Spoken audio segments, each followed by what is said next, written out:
Dans la plupart des cas, ils appartiennent aux villes qu'ils représentent. Incheon, par exemple, appartient à la ville d'Incheon. Et donc, dans ces clubs publics, le président du club, c'est le maire de la ville. C'est comme si Anne Hidalgo était présidente du PSG. Madame la Présidente, avez-vous une réaction sur les propos polémiques de Monsieur Galtier sur le fait de faire le déplacement du PSG en char à voile? Ah, il a dit ça? Oui. C'est pas con. Si on met la moitié de l'autoroute en piste de char à voilable. C'est complètement absurde, Madame Hidalgo. Sur les 12 clubs de première division, on a donc 5 clubs publics, 4 qui appartiennent à une ville, et le 5e, en revanche, Gangwon, lui, il appartient pas à la ville de Gangwon, puisque Gangwon, c'est pas une ville, mais carrément une province, donc une région. Gangwon, c'est donc un club qui appartient à la région. Perso, j'adore l'idée, c'est comme si on avait un FC Hauts-de-France qui fusionnerait Lens, Lille et Amiens. Ça serait génial, non? Non?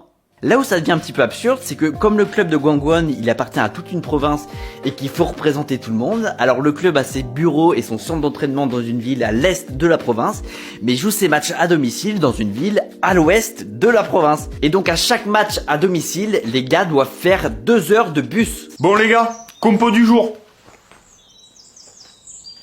J'ai branlé du papier. Ah merde, j'ai oublié le papier dans mon bureau, j'arrête de suite.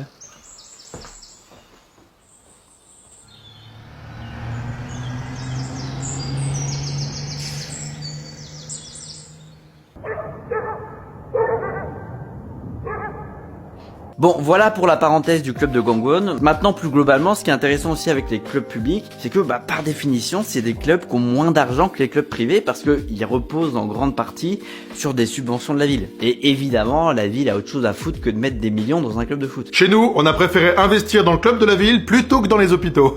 Résultat, on est champion chaque année.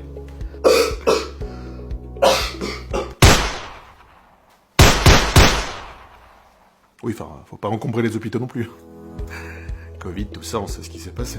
Bref, les clubs publics ont moins d'argent, ça aide pas évidemment, et si je dis pas de bêtises, jamais un club public n'a remporté le championnat donc qui a toujours été remporté par un club privé. On a des clubs publics donc, mais comme en France, on a aussi pas mal de clubs privés qui appartiennent souvent donc à des grandes entreprises